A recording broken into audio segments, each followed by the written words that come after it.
अब हम रेजिस्टेंस पढ़ेंगे जब एक से ज़्यादा रेजिस्टेंस हो और वो कैसे कनेक्ट हो सकती है। रजिस्टर या resistance in series, when two or more resistors are joined end to end they are said to be joined in series। कैसे end to end? देखो आपसे A से B ये एक रेजिस्टेंस है, रुकिए ये ना एक पूरा फिगर है, ये हमारी मान लो रेजिस्टेंस है, ठीक है, ये हमारी रेजिस्टेंस या रेजिस्टर। मैंने आपको बता रखा है कि इसमें क्या होता है कि अगर कोई बल्ब है, फ़ैन है, जो आप इलेक्ट्रिक अप्लायंस भी यूज़ करते हैं, उनकी भी कोई रेजिस्टेंस होती है, तो उनको भी हम रेजिस्टर के रूप में लेते हैं। अब ये कैसे कनेक्टेड है? आपने एक वायर से इन दोनों को ज्वाइन कर दिया, आगे वायर से इनको ज्वाइन कर दिया, आगे वायर से इनको ज्वाइन कर दिया, तो ये एक एक करके ऐसे ज्वाइन हो गए। ये जो यहाँ पे बता था ये ज्वाइन हो गए। यानी कि आप मान लो 5-6 लोग हो और आप अगर एक ही रास्ते पे चलते जा रहे हो तो आप किस में कनेक्टेड हो? ये बीच में रुकावट आ रही है, हर्डल रेस देखी है ना, मतलब समझ लो ये हर्डल्स हैं और एक ही अगर आप रूट पे चल रहे हो, एक ही आपका पाथ है, तो ये सीरीज है। ओके, अब आइए पैरेलल पे। Two or more resistors are said to be joined in parallel if one end of the resistor is connected to one point and other end of the resistor is joined to another point। अब इसका क्या मतलब है?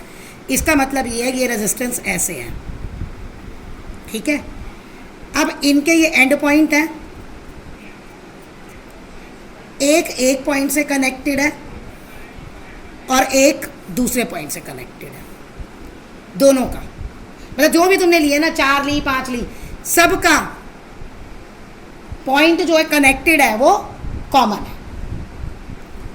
इसमें common नहीं था, इसमें पहले वाले का अलग था सीरीज में, ये अलग पॉइंट है, ये दोनों कॉमन है लेकिन ये अलग है, उसमें कनेक्टेड होता है। अब आप कैसे पहचान करोगे डायग्राम में? आप 4-5 लोग हो, चलो यहाँ पे 3 लोग हो, अब आपका रास्ता तीनों का अलग अलग हो गया, आप 3 अलग अलग रास्ते पे चल रहे हो और अगर कहीं आगे आप मिल गए तो वो कौन सी होगी?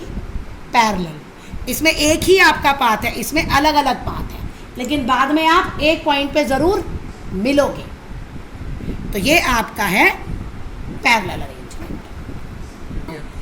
देखिए ये देखिए आपको कैसे पता चलेगा कि सीरीज़ में है या पैरेलल में है। ओके,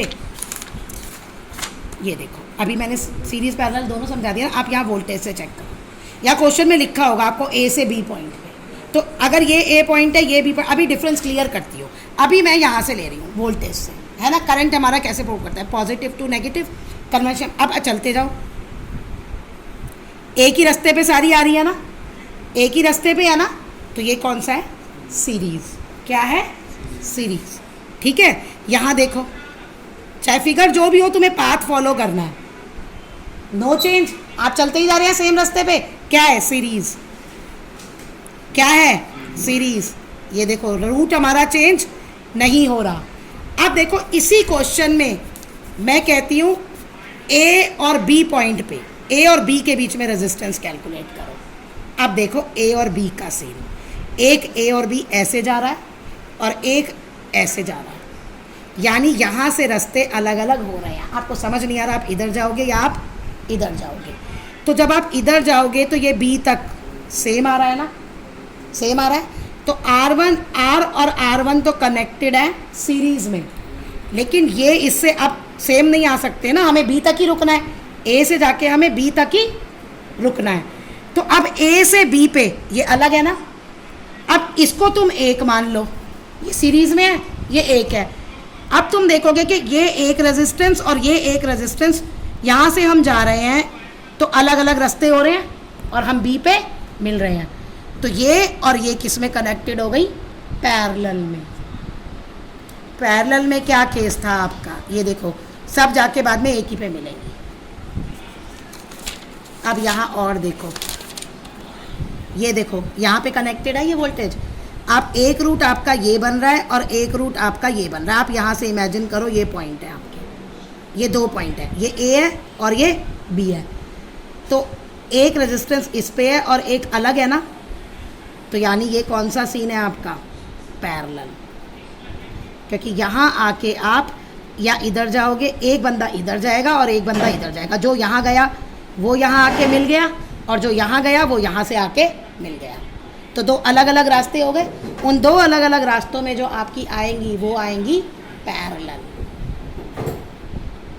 अब हम इनकी डेरिवेशन करेंगे कि सीरीज़ में अगर 3 रेजिस्टेंस हैं, 4 हैं, ज़्यादा है, तो टोटल रेजिस्टेंस क्या होगी सर्किट की, और अगर पैरेलल है तो क्या होगी। देखो, जब टोटल रेजिस्टेंस आपकी सीरीज़ में होती है, पहले आपने ये स्टेटमेंट लिखनी है, 2 और more resistor are connected end to end, series combination, series आपने देखना है, तो सिंगल पाथ होगा, सेम करंट फ्लो होगा सारे रेजिस्टर्स में से, ये इंपॉर्टेंट है, सेम करंट फ्लो होगा सारे रेजिस्टेंस में से, ये याद रखना है। और जो रेजिस्टेंस है अब जो आएगी वो आएगी उसकी डेरिवेशन, वो ये डेरिवेशन है। In series combination the resultant equivalent resistance is equal to sum of individual resistance. इसका क्या मतलब है, क्या डेरिवेशन है, ये आएगा। ओके, अब देखो क्या होगा। सबसे पहले हम ये सीरीज का निकालेंगे रेजिस्टेंस। आप ये डायग्राम बनाएंगे। हमने टोटल 3 रेजिस्टेंस लिए हैं, R1, R2, R3, और आप ये ऐसे आप लिखोगे, consider 3 resistance connected in series as shown in figure, और आपने वोल्टेज लगा दी, एमीटर सब कुछ है। अब देखो V1 V2 जो है वो यहाँ पे पोटेंशियल डिफरेंस आ जाएगा, और R1 R2 यहाँ का रेजिस्टेंस है, राइट।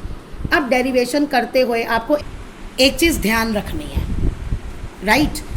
हम इनमें दोनों में यूज़ करेंगे, हम सीरीज़ की डेरिवेशन कर रहे हैं, हम दोनों में यूज़ करेंगे ओम्स लॉ, ठीक है। अब देखो, यहाँ पे मैंने लिया V1 is equal to IR1, पहले वाले रेजिस्टेंस पे ये वोल्टेज होगी, ओम्स लॉ से V is equal to IR होता है। अब यहाँ I लिया है, क्यों, आपको ये ध्यान रखना है, बहुत इंपॉर्टेंट रिजल्ट है। सीरीज में हर रेजिस्टेंस पे करंट सेम होता है, तो जो टोटल वोल्टेज है वो V1 V2 V3 हो गई, तो ये आ गई। और जो एक्चुअल जो उसकी रेजिस्टेंस होगी, जो पूरे सर्किट की रेजिस्टेंस होगी, वो हम IS ले रहे हैं, तो ये वाली जो V है ये IS हो जाएगी। अब I कट जाएगा, आपका ये आ गया। यानी आपने क्या करना है, आपने सिंपल ये लेना है कि जो V है वो V1 plus V2 plus V3 है। सर्किट की रेजिस्टेंस ये है, IR पहले वाले पे है IR1, दूसरे वाले पे IR2, तीसरे वाले पे IR3, divide the above equation by R, आ गया। यानी जो सीरीज में रेजिस्टेंस होती है वो जितनी भी रेजिस्टेंस है सबको प्लस करके आती है उस पूरे सर्किट की रेजिस्टेंस। मान लिया यहाँ पे 2 ओम है और यहाँ पे 5 ओम है। अब आपने ये चेक कर लिया सेम पाथ है, तो सीरीज में